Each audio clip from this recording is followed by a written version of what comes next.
Boa noite. O próximo ano pode ser um ano de muitas mudanças no ensino. A alteração da estrutura curricular e a redução das despesas que se impõem por via do endividamento da Madeira e do Estado podem ditar menos investimento na educação. Estes desafios são mote para a conversa com Jaime Freitas, o Secretário Regional da Educação e dos Recursos Humanos. Muito boa noite, Sr. Secretário. Boa noite. Há pouco tempo com esta pasta, já se pode fazer um balanço à sua atividade? Dificilmente.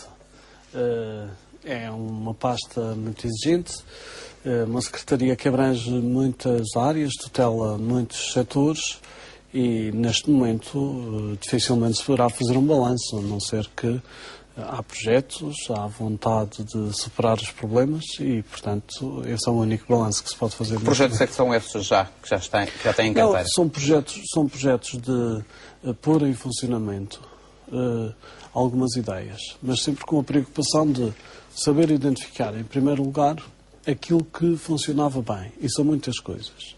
E só mediante uma análise aturada e cuidada, depois de identificar os setores onde as coisas possam funcionar melhor, aí sim vamos atuar. E são basicamente projetos muito pragmáticos. Não há cá uma filosofia por detrás, não há propriamente um plano previamente estipulado, mas queremos ser muito pragmáticos no sentido de encontrar respostas onde os problemas surgem. Quando foi anunciada a sua secretaria, foi dito apenas que era dos recursos humanos. O não constar desta palavra educação foi um lapso? Um lapsus de língua. Só, apenas? Só. Já tem a equipa completa? Sim, já está completa. Naturalmente, as equipas também elas são dinâmicas. Nós não vemos nada como dogmático nem como definitivo.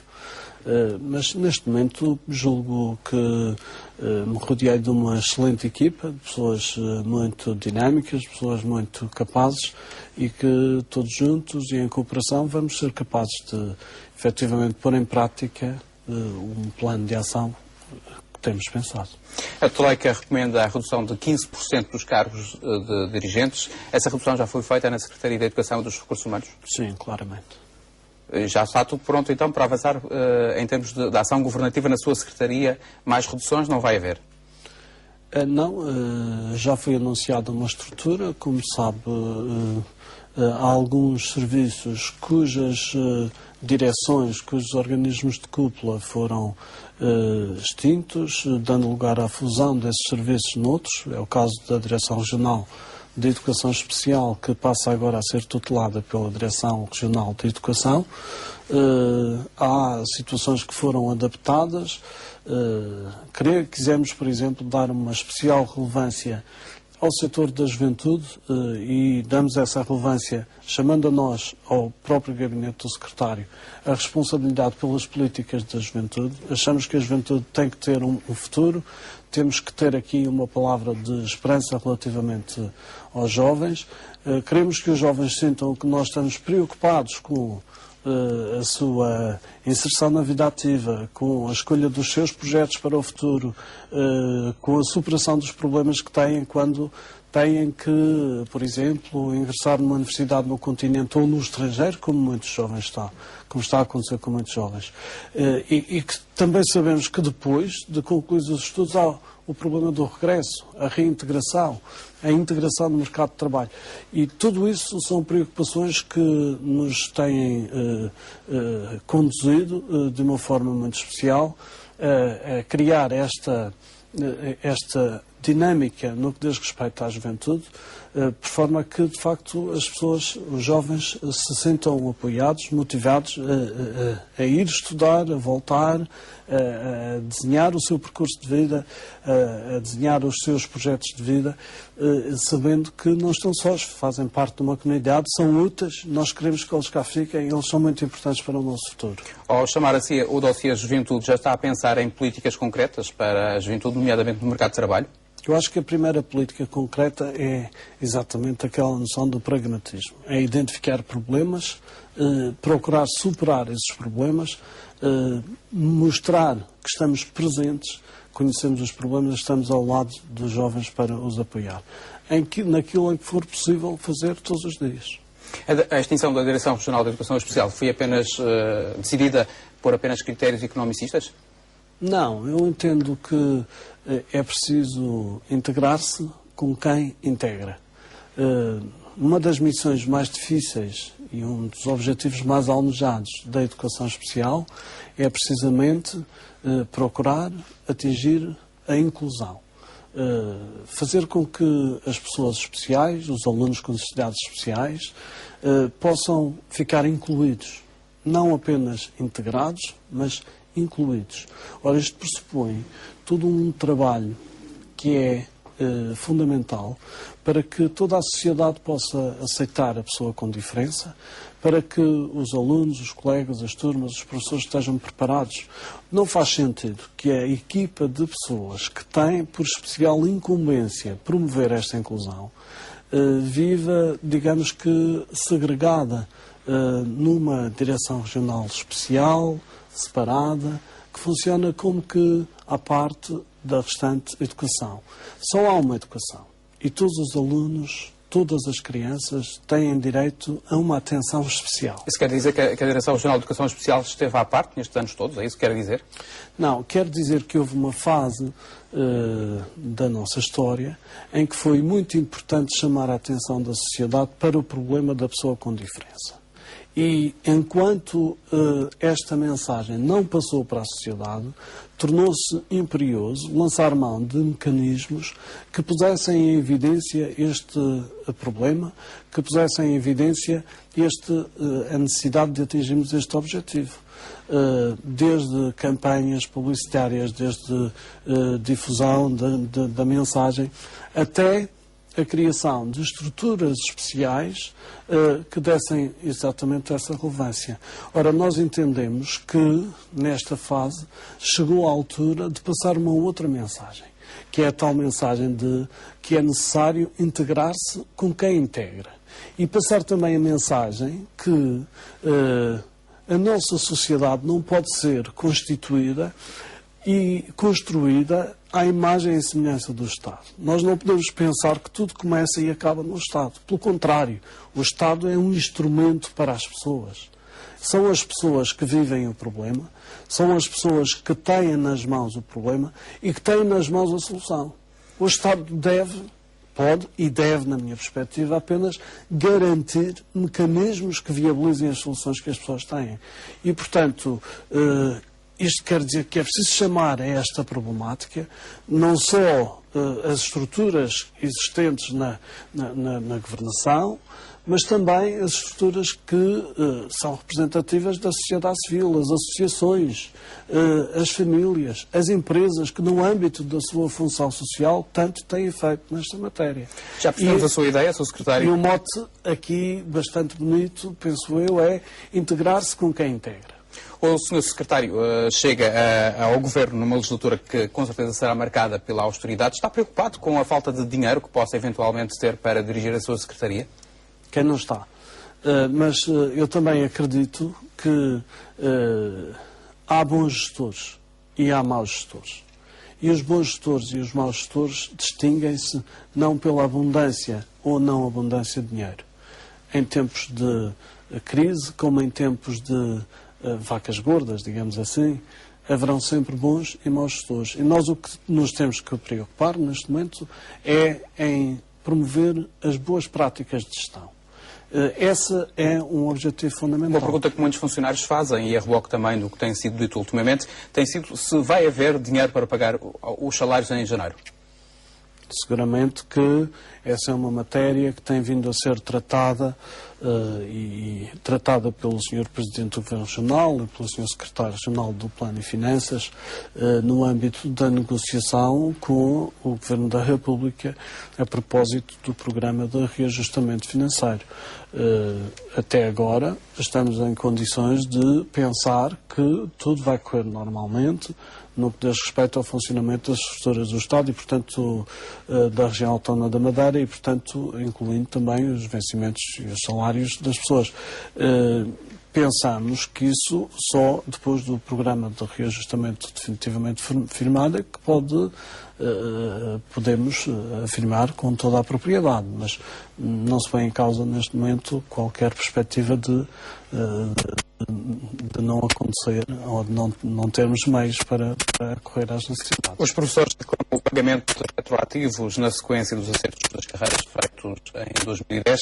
Esse é um compromisso assumido pelo Governo. E vai ser concretizado quando? O compromisso assumido pelo Governo é para ser cumprido. Não estamos, mais uma vez, devido ao tempo em que estamos, agora, ainda antes de termos o tal programa de reajustamento financeiro, não estamos em condições de dizer quando. Agora, o compromisso é assumido e, como todos os compromissos que o Governo assumiu, são para cumprir. A nível nacional, fala-se na extinção do programa Novas Oportunidades. Aqui na Madeira, como é que está? Os centros de novas oportunidades na Madeira estão a funcionar muito bem, segundo a última informação que fomos escolhendo. Há de facto uma decisão de extinção de alguns centros de novas oportunidades a nível nacional, como resultante de uma análise ou de um estudo que foi feito quanto à qualidade do seu funcionamento. E chegou-se à conclusão, por exemplo, que em algumas situações há como que uma sobreposição, um excesso de centros de novas oportunidades em determinadas áreas geográficas. Noutros casos é a qualidade do seu funcionamento que está em causa. Aqui na Madeira não há excesso? Não há excesso, por um lado, e por outro lado também este estudo não foi estendido à Madeira. E, portanto, não fazia agora sentido estar a tomar decisões de extinção ou continuação com base num estudo onde os centros de nova oportunidade da Madeira não entraram. Por outro lado, também é de realçar que o financiamento dos centros de novas oportunidades é feito pela Madeira e não por qualquer programa nacional ou do continente. Por isso também, mais uma razão para não fazer sentido essa extensão. Perante esta necessidade de reduzir a despesa, admite reestruturar a rede escolar no próximo ano letivo? Há algumas medidas que vão ser feitas, vão ser tomadas. Relativamente à gestão das escolas, relativamente, nomeadamente no que diz respeito ao funcionamento das escolas do primeiro ciclo, porque me parece que há alguns ganhos de eficiência que se podem obter nessa matéria. Mas isso será uma matéria que será estudada, que será apresentada uma proposta, uma base de trabalho aos parceiros sociais também, para recolher os seus contributos e podermos avançar com novas soluções que sejam mais úteis para a gestão das escolas. Não está em causa fechar escolas, está em causa apenas mexer na estrutura diretiva ou na estrutura orgânica de direção das escolas. Reduzir? Naturalmente, o objetivo aqui é obter ganhos de eficiência, ou seja, fazer com a mesma qualidade, mas com menos meios afetos. Professor Jaime Freitas, o Governo vai manter as ajudas ao ensino privado? O ensino privado, onde e sempre que se justifique, no caso das contará com o apoio do Governo. Repare, trata-se de analisar se efetivamente o serviço público tem de ser prestado exclusivamente pela escola estatal ou se pode também esse serviço público ser prestado por entidades privadas. E eu penso que a noção mais lata é a que mais se adequa à realidade. E, desde logo, há um princípio que para nós é fundamental, que é o princípio da liberdade, de escolha dos pais, dos encarregados de educação, relativamente ao projeto educativo que pretendem que acompanhe a educação dos seus filhos ou dos seus educandos. Na verdade, nós temos aqui na Madeira, em especial, uma tradição enorme do ensino ser ministrado através de estabelecimentos de ensino privado ou no domínio social e em que as provas estão dadas. Não precisamos hoje de fazer essa análise, essa avaliação. O senhor tutela também o desporto. Perante estas medidas de contenção de despesas, pode haver cortes no apoio ao desporto profissional, por exemplo? Eu não diria cortes, embora todos estamos cientes de que é preciso dar mais eficiência aos investimentos que nós fazemos. Não sei se deveríamos permanecer com uma filosofia igual àquela que tem vindo a subsistir até agora. Pensamos que, em muitos casos, é possível fazer o mesmo, envolvendo as mesmas pessoas, o mesmo número de atletas, as mesmas competições, gastando menos. E se isso é possível, por que não fazê-lo?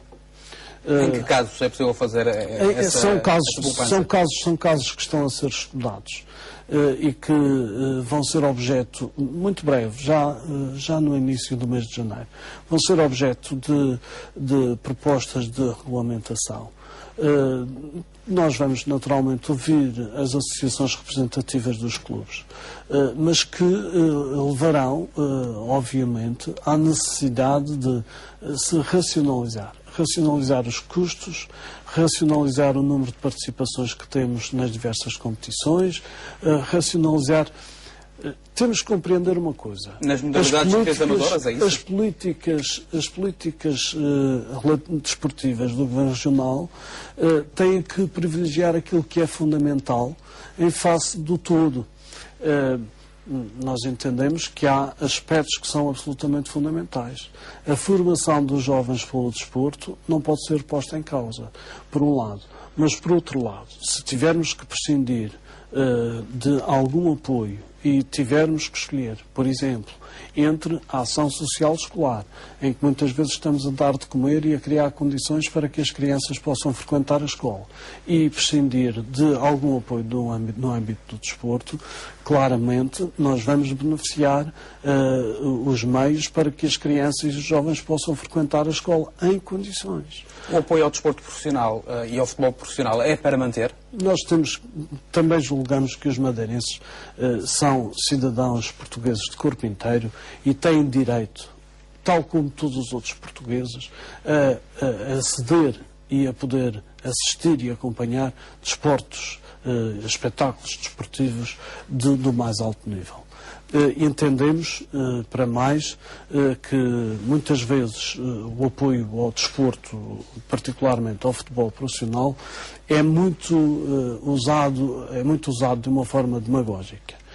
Pensamos que a Madeira não perde em apoiar o futebol profissional e penso que devemos manter um apoio ao futebol profissional, que é, em especial às equipas que nos representam a nível nacional no campeonato da primeira divisão e na segunda liga, na União segunda também. Liga, na segunda liga. Estamos a falar do União, Nacional e Marítimo. Exatamente. Só esses clubes. E a nível dos clubes regionais, vai rever os apoios? Temos que rever os regulamentos e as formas de participação e de organização.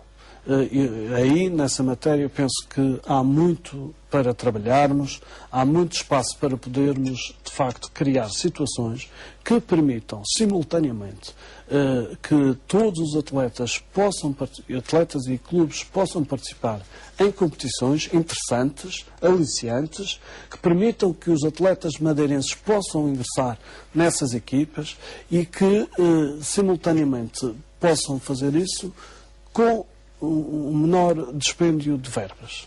Há clubes na Madeira que se queixam de atrasos nas transferências do Governo Regional para os clubes. Quando é que vai ser regularizada esta situação? Os pagamentos? Os pagamentos estão a ser feitos de uma forma progressiva, com uma cadência normal. Os clubes sabem que o Governo cumpre normalmente as suas obrigações. Por exemplo, passado do hóquei do Porto Santo, queixa-se que não tem dinheiro para as viagens e que já esgotou todo o plafond que tinha e tem uma dívida muito acumulada, muito grande. Preocupa esta situação que está a acontecer no Porto Santo? Naturalmente que nos preocupa. Preocupa-nos muito que os clubes, as associações, as SADs tenham uma gestão dos seus recursos equilibrada, de forma a não pôr em causa o seu futuro. No caso desse exemplo que me deu, é um exemplo paradigmático. Nós temos que encontrar soluções que tenham em vista a sustentabilidade das organizações. E se não houver soluções que tenham em vista a sustentabilidade, esses clubes podem fechar? Não podemos pensar que os apoios do Governo ao desporto são o financiamento do desporto. É preciso encontrar outras fontes de financiamento, é preciso encontrar projetos de sustentabilidade, porque no dia e na hora em que, por uma razão ou por outra, o Governo não possa, e agora todos conhecemos as dificuldades económicas e financeiras que o nosso país atravessa, não é a região, é o país e a Europa. Se a cada momento que nos falte um subsídio ou que nos falte um determinado montante no subsídio, no caso até por uma razão que não tem a ver com o Governo, tem mais a ver com a própria SAD do Porto Santo, porque não tem condições de receber qualquer subsídio do Governo. Mas no momento em que nos falta, se não há realmente uma alternativa, se não há uma vontade de fazer acontecer as coisas por parte das pessoas que fazem parte dessas organizações, então significa que esse desporto também não é qualquer coisa que saia da população, que saia da vontade de existência da população. E por isso também não sei até que ponto vale a pena estarmos a pensar em projetos que não têm sustentabilidade. Relativamente às obras do Estádio dos Barreiros, acha que o projeto inicial delineado para aquela zona vai ser mesmo concretizado? As obras estão paradas neste momento por falta de verbas? Eu não sei se o projeto inicial será concretizado tal como foi criado inicialmente, mas com certeza que vamos encontrar uma solução para o Estádio dos Barreiros. Acho que deve ser um ex-libris do desporto na cidade do Funchal. E vai acontecer com que timing, isso não sabemos. Com que formato também não sabemos ainda, há várias hipóteses, estamos a estudá-las, vamos com certeza ter muito tempo para reunir com os responsáveis e com os interessados para encontrar soluções alternativas umas às outras, mas vamos com certeza, com a cooperação de todos, encontrar essas alternativas. O Governo tem muitos encargos com as infraestruturas desportivas, admite que algumas dessas instalações possam fechar, estou-me a referir, por exemplo, a piscinas? Vamos procurar encontrar aí nessa matéria também um modelo de funcionamento que seja racional. Eu tenho consciência que não se pode pura e simplesmente, em muitos casos, aplicar o princípio do utilizador-pagador, de forma a garantir, portanto, o financiamento para a manutenção de todos esses equipamentos desportivos. Alguns deles são muito caros mesmo, as piscinas particularmente. Mas também tenho a noção que os equipamentos foram criados, foram construídos, foram postos à disponibilidade das populações para cumprir uma determinada missão. E há que fazer aqui uma ponderação entre uma situação e a outra, garantindo no máximo que a sua utilização crie meios para autofinanciamento e sem pôr em causa o fim a que se destinam esses equipamentos. Qual é o montante da dívida do Governo aos clubes? Já apurou esse valor? Não tenho esse valor apurado, nem é agora premente. O que é importante é olhar para o futuro e pensarmos que os problemas do passado irão ser paulatinamente resolvidos, um a um. E temos é que ter uma filosofia relativamente ao futuro.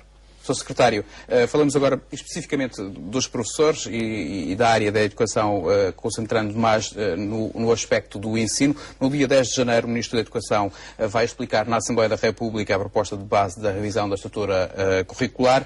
O que acha desta proposta que até reduz a carga horária em alguns anos? O Sr. Ministro Nuno Crato é uma pessoa que tem um pensamento muito conhecido entre todos os docentes, todos os profissionais da educação. Tem algumas matérias em que será criticável. Noutras, penso que merece o nosso apoio. Os sindicatos temem que esta redução da carga horária possa provocar desemprego.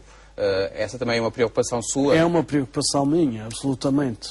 Claro que quer genericamente, quer especificamente relativamente a determinados grupos disciplinares, particularmente que têm a ver com a educação tecnológica e a educação visual, do grupo chamado EVT. E a Madeira pode fugir às regras que forem aprovadas a nível nacional? Repare, nós temos que ter sempre balizas na nossa liberdade.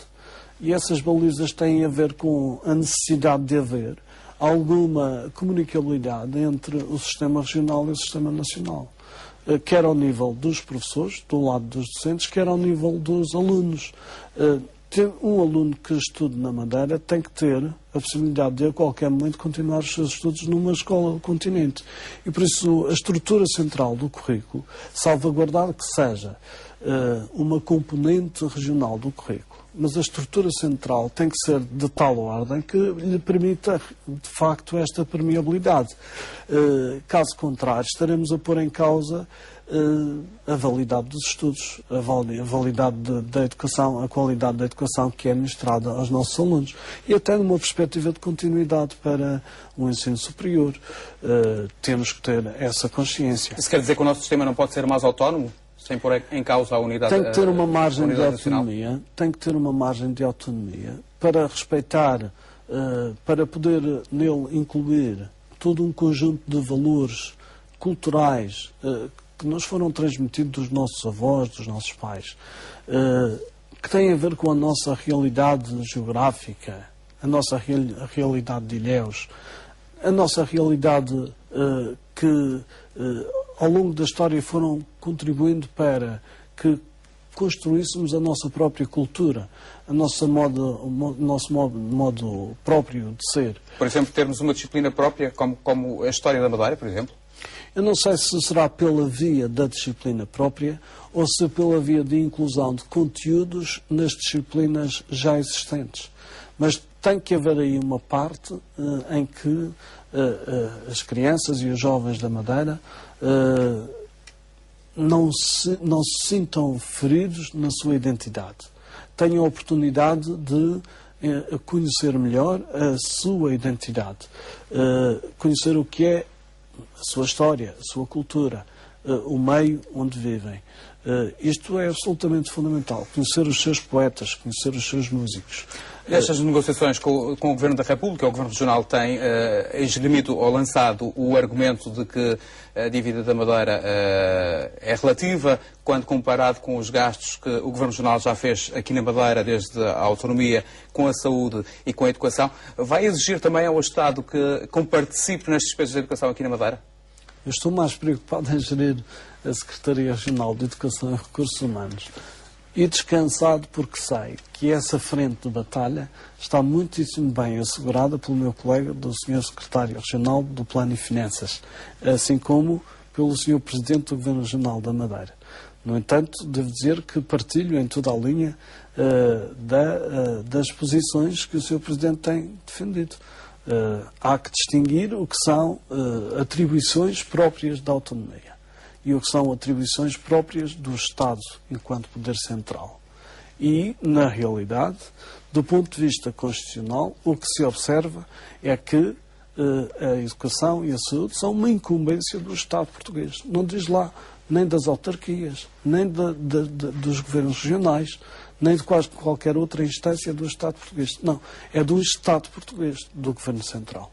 E essa incumbência não tem sido cumprida pelo Governo Central e nessa incumbência o Governo Regional tem-se substituído ao Governo Central, financiando, pagando. Portanto, eu acho que essa tese... Já ultrapassamos em larga medida o nosso tempo, mas ainda gostaria de falar do Estatuto da Carreira Docente e da avaliação dos professores.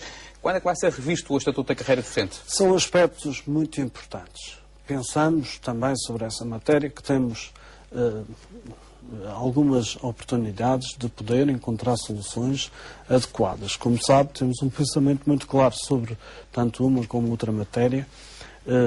Penso que não é possível encontrar soluções sozinho. É preciso os contributos dos parceiros sociais, particularmente dos sindicatos da região autónoma da Madeira, e pensamos que, em todo o caso, é preciso não perdermos a noção de que todas estas legislações devem ser instrumentais relativamente a um objetivo que a todos nos una, que é o objetivo de criar valor, no sentido de criar condições para que os nossos alunos possam ter melhores resultados.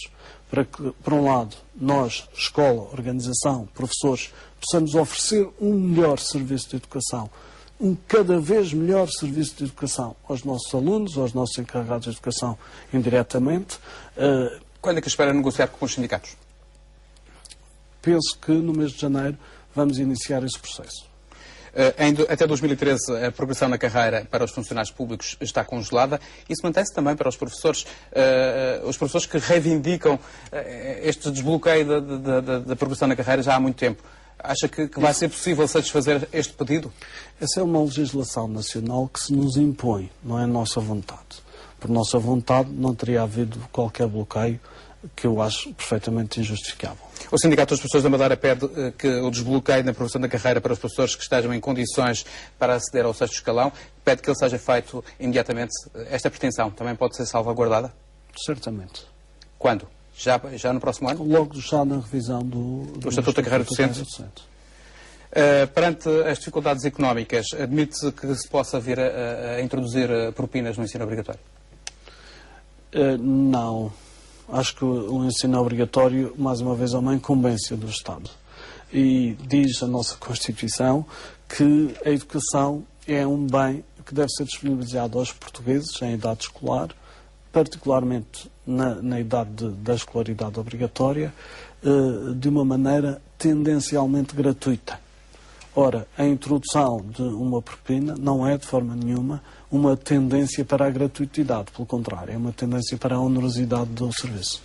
Sr. Secretário, aproveito esta oportunidade para lhe desejar um bom ano. Obrigado por ter vindo à RTP Madeira. Colocamos desta forma um ponto final no programa em entrevista. Assim especial desejo um bom ano novo e também uma boa noite.